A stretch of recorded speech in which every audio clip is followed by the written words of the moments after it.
चित्त वृत्ति का निरंतर इष्टाकार रहना, यही उपासना की परिपक्व अवस्था है। अपने इष्ट के सिवा कुछ भी स्फुरण ना रह जाना, ये सिद्ध स्थिति कही जाती है। और ये कृपा और अभ्यास दोनों, अर्थात कृपा और पुरुषार्थ, जो हमें आध्यात्मिक शक्ति मिली है, उसके द्वारा मन को बार बार इष्ट से विमुख जो गति है उससे हटाकर अपने इष्ट में लगाना, इसे परम पुरुषार्थ अभ्यास योग कहते हैं। इसी अभ्यास से सिद्धि प्राप्त होती है। सिद्धि का अर्थात इष्टाकार निरंतर वृत्ति बनी रहना। इष्टाकार वृत्ति परमानंद का अनुभव कराती है। बस इसमें बहुत घातक एक वृत्ति है। जब उपासक अपने भजन को अपना पुरुषार्थ केवल मान लेता है तो दूसरों पर वो दोष दर्शन करने लगता है। ये निज अनुभव यह कहूं खगेशा, ये निज अनुभव की बात कहता हूं कि हृदय में बहुत सूक्ष्म अहंकार रहता है, बहुत सूक्ष्म रहता है। जब वो अहंकार होता है तो दूसरों पर दोष दर्शन करता है। जे भी दोष दर्शन करता है तो इष्टाकार वृत्ति बाधित हो जाती है। अब वो जैसे मछली छटपटाए ऐसे छटपटाता है। फिर जब इष्ट से प्रार्थना होती है, मुझे ढूंढने से नहीं मिल रहा, क्या अपराध है, आप कृपा करके बताओ, तो तत्काल वही सीन, वही सामने संत भगवान, वही बात, फिर लगा अरे ये तो हमारे अंदर ही नहीं था कि हम अपराध कर रहे हैं। बाद में करोड़ों बार उनके चरणों की वंदना, नहीं प्रभु हमसे भूल हो गई, कहीं न कहीं गुणाभिमान आप पर दोष देख लिया, नाथ क्षमा करो। तब पुनः बिना प्रयास के इष्टाकार वृत्ति फिर जागृत हो जाती है। बहुत सूक्ष्म विषय है। बड़े बड़े महापुरुषों की लीलाएं रुक गई। इसलिए एक बात जीवन में ध्यान रहे, जो हम लोग विनोद में भी ऐसे शब्दों का उच्चारण कर देते हैं जो हमें पता नहीं लगता, और वाणी का अपराध हृदय के भजन को रोक देता है। केवल इतनी बात, ये कोई रहनी है, ये कोई बोलने का तरीका है, ऐसे बोला जाता है, बस पता नहीं चला कि हमारे द्वारा अपराध बन गया। बड़ी सावधान वृत्ति, इष्टाकार वृत्ति में अंतर पर खोजने से नहीं मिल रही थी। वो वृत्ति कहां गई? हृदय मछली की तरह तड़पता है, कहां गई वो वृत्ति? इष्ट और गुरु की कृपा से तब समझ में आया, अरे आप सोचो, केवल विनोद भाषा में, वो भी उनके सामने नहीं ऐसी रहनी नहीं ठीक है, नहीं, किंचन मात्र कहीं अगर दोष दर्शन हुआ तो मलिन हृदय होने के कारण भले आप उसे पकड़ न पावे, वो आपके भजन को रोक देगी वृत्ति, भजन को चौपट कर देगी वृत्ति। ये तो कृपा है धाम की कि तत्काल समझ में आ जाता है त्रुटि कहां हुई। नहीं तो महीनों निकल सकते हैं, आप पकड़ ही नहीं पाएंगे कि हमसे गलती कहां हो गई। इसलिए श्रीपाद कह रहे हैं, असह बहु दुर्वचो यदि वदंति साक्षात स्त्रियों। कोई हमको दुर्वचन कहे, गाली दे, दोषारोपण करे, तो भी हमें दोषारोपण नहीं करना। ये आप तब तक नहीं समझेंगे जब तक आपका भजन निरंतर नहीं चल रहा, निरंतर चलेगा तो घबरा के चरणों में लौट जाएंगे, क्योंकि भजन से बढ़कर कुछ नहीं है। जब आपका भजन रोक दिया जाएगा तब आपको पता चलेगा कि अरे मेरे से गलती हो गई। अभी भजन चल ही नहीं रहा उस कोटि का, तो आपको लगता है क्या फर्क पड़ता है। फर्क बहुत बड़ा पड़ गया, पर आप जानते ही नहीं हैं, आप उस स्थिति में ही नहीं कि एक सेकंड के लिए, एक मिनट के लिए अगर स्थिति में परिवर्तन पड़ता है तो प्राण निकलने की स्थिति। ये क्या हो गया, ये कैसे हो गया। बाहरी चेष्टाएं कैसी भी होती रहे, अंतर से इष्टाकार वृत्ति कोई फर्क नहीं पड़ता। विषयान गृहणंतु मुंचन्तु वा, अंदर से इष्ट चिंतन में फर्क पड़ गया तो बाहर से कोई महत्व उसका नहीं होता। उपासक की दृष्टि अंतर्मुख रहती है। असह्य बहु दुर्वचो, यद्यपि असहनीय है, बड़ा दुर्वचन वो बोल रहा है, पर सहना होगा। अगर सहन नहीं करते हो तो उसमें भगवत भाव नहीं आएगा, निंदा की भावना आ जाएगी। सृष्टि में अजात शत्रु हुए बिना भगवत साक्षात्कार नहीं होता। एक भी दुश्मन नहीं होना चाहिए, एक भी द्वेष का पात्र नहीं होना चाहिए।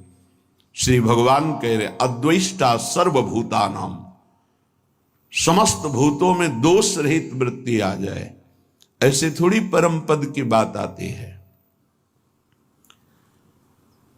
बलाद अपहरंति चेत प्रिय सुतादिकम घृणंति वा, हमारी प्रिय वस्तुओं का कोई अपहरण कर ले, प्रियजनों को पीड़ा पहुंचावे, तो भी हम भगवदाश्रित हैं। प्रभु आप देखो आपका विधान, हम तो असमर्थ हैं, आपकी शरण में है आपको जैसा। अब तो जोई जोई प्यारो करे सोई मोहि भावे, जैसा आप राजी हो हम राजी हैं, आपकी राजी ही हमारी राजी है। बड़ी महामहिम बात श्री गुरुदेव अर्जुन देव जी ने कहा, तेरा किया मीठा लगे। ये बात है, तेरा किया मीठा लगे। ऐ प्रभु, ऐ परमेश्वर, जो तू विधान कर रहा है मैं राजी हूं उसमें, तेरा किया मीठा लगे। परधान परदार द्वेष मात्सर्य लोभा अनृत परुष परा विद्रोह मिथ्याभिलापान। वृंदावन वास का बहुत जल्दी लाभ कैसे मिलता है, इस श्लोक में कह त्यजति इह भक्तो राधिका प्राणनाथे न खलु भवति वंध्या तस्य वृंदा वनाशा। वृंदावन की आशा और उसका फल कभी निष्फल नहीं जाता है। यदि कहीं आप इस रहनी से रह जाएं तो कल्याण बात अलग है। वृंदावन की वासवृत्ति का फल है प्रियालाल से प्रेम हो जाना, प्रियालाल की दिव्य सेवा मिल जाना, प्रियालाल के समीप रहना, ये फल है। वृंदावन की वास की वृत्ति, उसका फल है प्रिया प्रीतम की मन मन की रुचि जानी नेह विधि अनुसर है। प्रियालाल के मन की बात जानकर उनकी सेवा में तन्मय रहना, ये बहुत जोर की बात है। आप ध्यान दीजिए, यदि ऐसी रहनी से वृंदावन रहा जाए तो बहुत जल्दी प्रियालाल की प्राप्ति हो जाएगी। परधन परदार द्वेष मात्सर्य लोभा अनृत परुख पराभिद्रोहा मिथ्याभिलापान, इनका त्याग।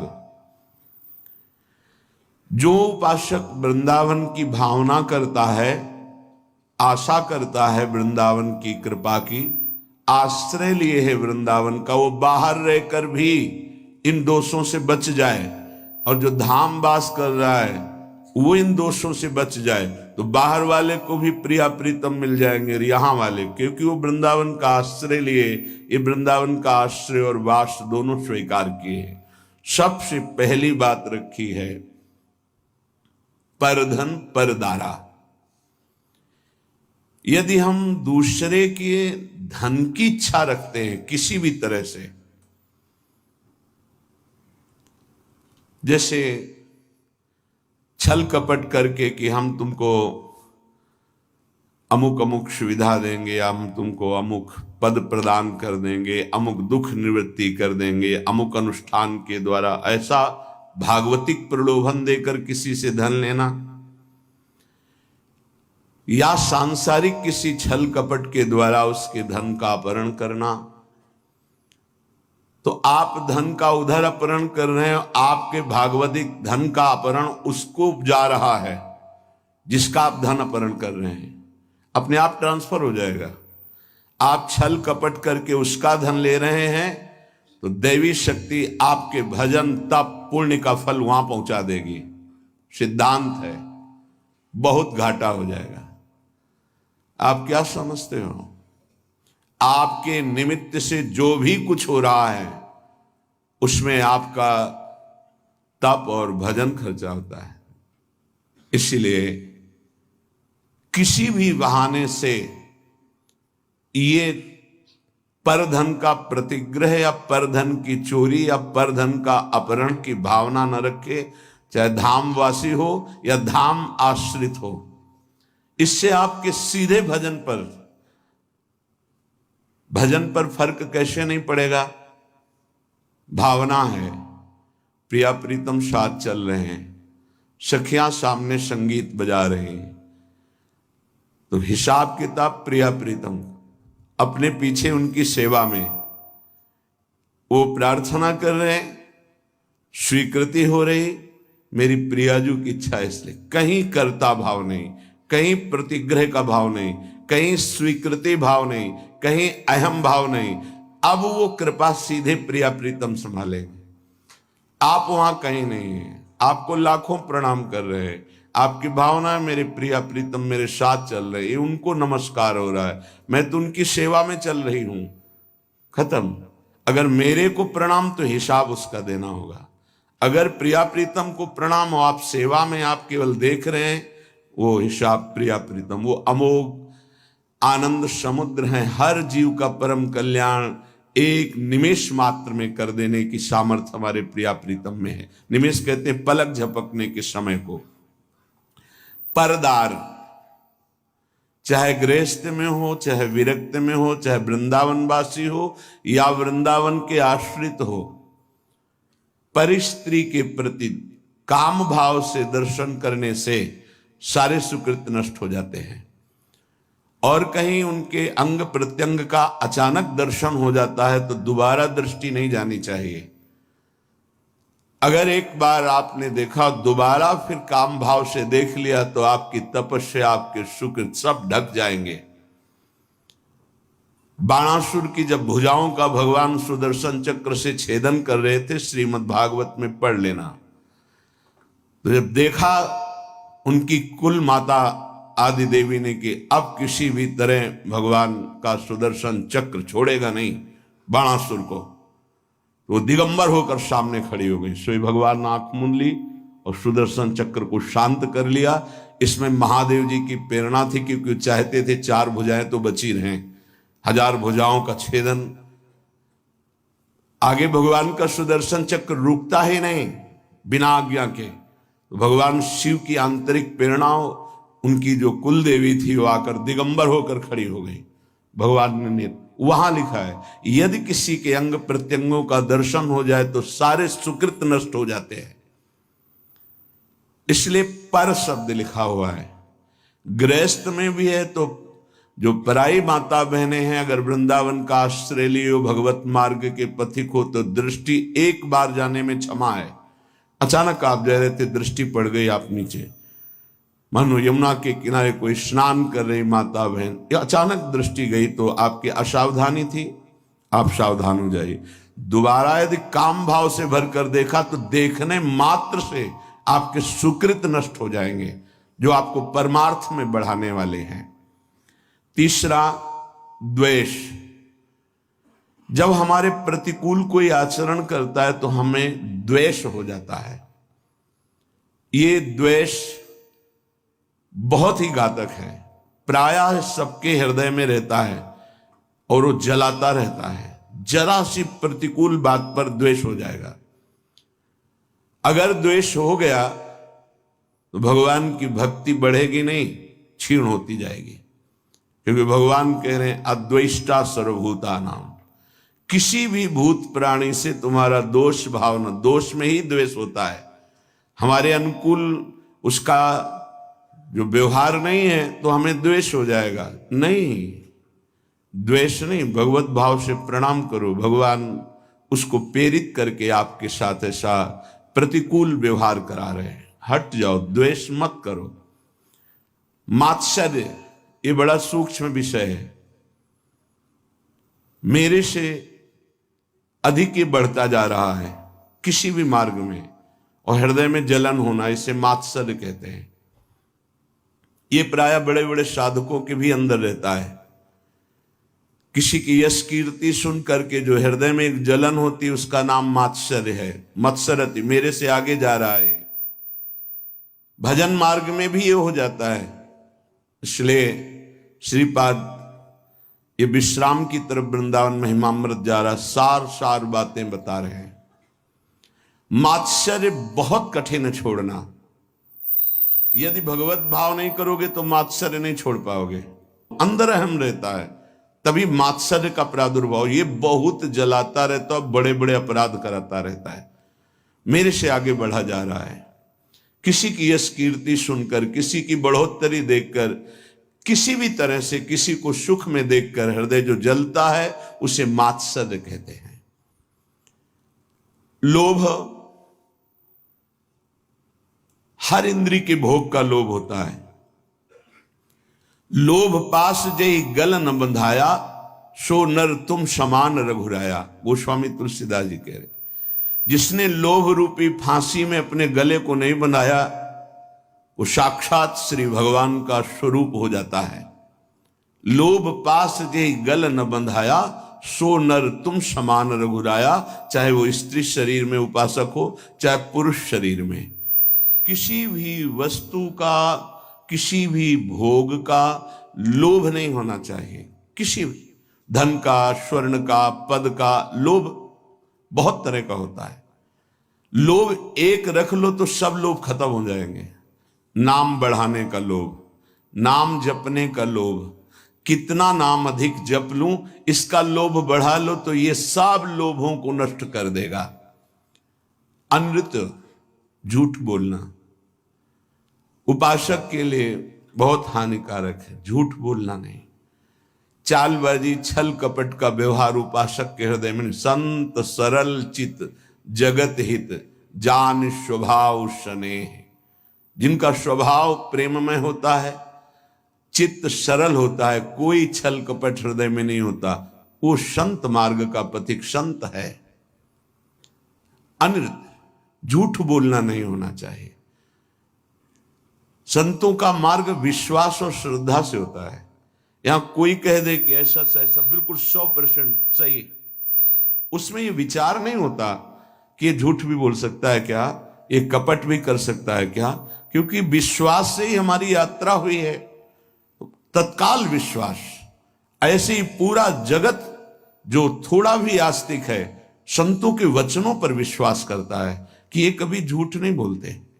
साधक देखते ही पता चलता है कि भगवान के जन है, ये झूठ क्यों बोलेंगे, उनकी बात पर तत्काल विश्वास होता है। इसलिए अनृत, कभी झूठ बोलने का आपके हृदय में विचार ही न रह जाए, ऐसा इष्ट देव से प्रार्थना करें कि हमें वो सामर्थ्य प्रदान कीजिए कि मैं कभी झूठ न बोलूं। किस बात के लिए झूठ बोलूं? एक गलती छुपाने के लिए 1000 गलतियां कर बैठते हैं हम। अगर एक गलती स्वीकार कर ले तो 1000 गलतियों से बच जाएंगे। हम झूठ क्यों बोले? परुख, कड़ुआ वचन, झूठ नहीं बोलना, इसके साथ कठोर वचन नहीं बोलना। कुछ भजन करने वाले उपासक समझ नहीं पाते तो ऐसे सेवक जी बड़ा विरोध करके उनके लिए बोल रहे हैं। एक रिसाने से रूखे से दीखत, पूछत रीति भभूकत धावत। बोले एक ऐसे मानो गुस्सा है, रिसाने से मानो हृदय शुष्क है, रूखे से दीखत बात करो तो भभूकत धावत, भभूकत धावत, भूकत शब्द श्वान के लिए है, वो एकदम ऐसे नहीं, ऐसा नहीं। उपासक का व्यवहार बहुत सरल, मृदु और उदासीन, दोनों बातें समझनी है। गंभीर शब्दों में, मृदु शब्दों में हल्की मुस्कुराहट लेते हुए बात कह दी, उदासीन हो गया। एक रिशाने से रूखे से दिखत पूछत रीति भभूकत धावत, ऐसा नहीं होना चाहिए। एक रंग मगे बोलन, ये भी नहीं होना चाहिए कि बहुत सजा करके सामने वाले, नहीं, सीधी बात, सरल चित्त से मंद मुस्कान से उत्तर दिया, आवश्यक हुआ तो। कोई हमारा द्वेष नहीं, कोई हमारा कड़ुआपन नहीं है, और उदासीन हो गए। परुख वचन कबहु न कहा, कठोर वचन कभी उपासक न बोले। पर आप भी द्रोह, किसी दूसरे से द्रोह का आचरण निष्ठुरता पूर्वक जो होता है वो कभी नहीं होना चाहिए। पराभित द्रोह, कठोर व्यवहार करते हुए द्रोह का आचरण नहीं करना चाहिए। हमारा व्यवहार मृदु होगा, आप हमारे साथ कठोर व्यवहार करते हो, वो आपका स्वभाव है, हम छोड़ देते हैं आराध्य देव के ऊपर। आराध्य देव का विधान है कि ये कठोर व्यवहार करेगा, मैं सहूंगा। उसके लिए क्या विधान है आराध्य देव जाने। अपने को कठोर व्यवहार नहीं करना, द्रोह नहीं करना। बहुत हृदय जलता है यदि द्रोह करोगे।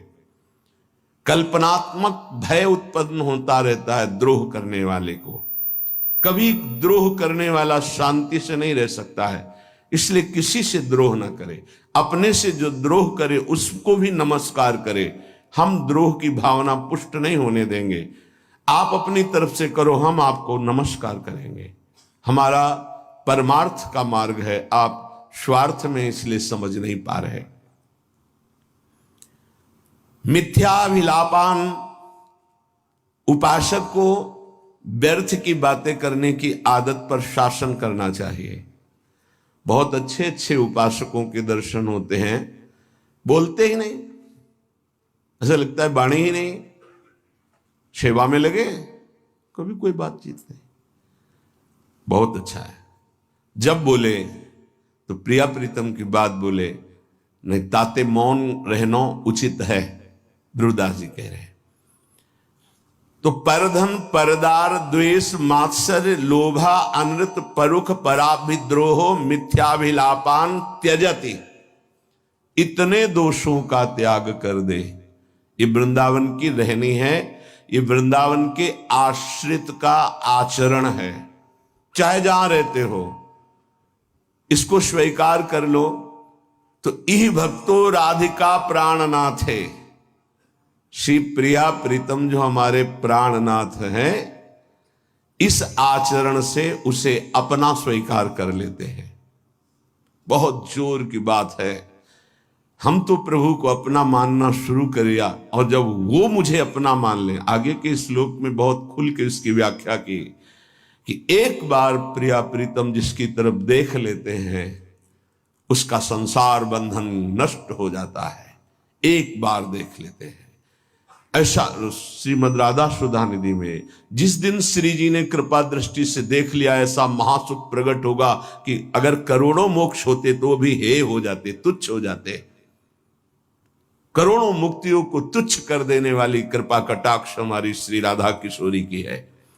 यहां कह रहे हैं यदि ऐसे आचरण आप करोगे तो प्राणनाथ का प्यार नहीं पा पाओगे, और अगर इन आचरणों का त्याग कर दोगे, जो अभी त्याज्य बताया गया, त्यजत इह भक्तो राधिका प्राणनाथ है, अगर इन दोषों को त्याग दिया नाम के बल से, आश्रय के बल से, तो तुम्हारे प्राणनाथ तुम पर प्रसन्न हो जाएंगे। तुम जो भक्ति करते हो तुम्हारी भक्ति करेंगे। तुम्हारी भक्ति क्या होती है? भावे मोहि जोई सोई सोई करे प्यारे। अब जो मुझे भाता है मेरे प्यारे वही करते हैं। न खलु भवती बंध्या तस्य वृंदावन आशा, उसकी कभी वृंदावन की आशा और वृंदावन का फल कभी नहीं छूटेगा। वृंदावन का फल प्रिया प्रीतम की सेवा में पहुंच जाना, वृंदावन की आशा चिदानंद वृंदावन में प्रवेश पा, ये दोनों कभी व्यर्थ नहीं जाएंगे जो ऐसी रहने से रहता है। बंध्या कहते हैं कि जो पुत्र नहीं प्रकट करती, वो आशा बंध्या है, जिसमें ये दोष है वो फल प्रकट नहीं कर पाएगी, इसलिए इन दोषों का त्याग करें।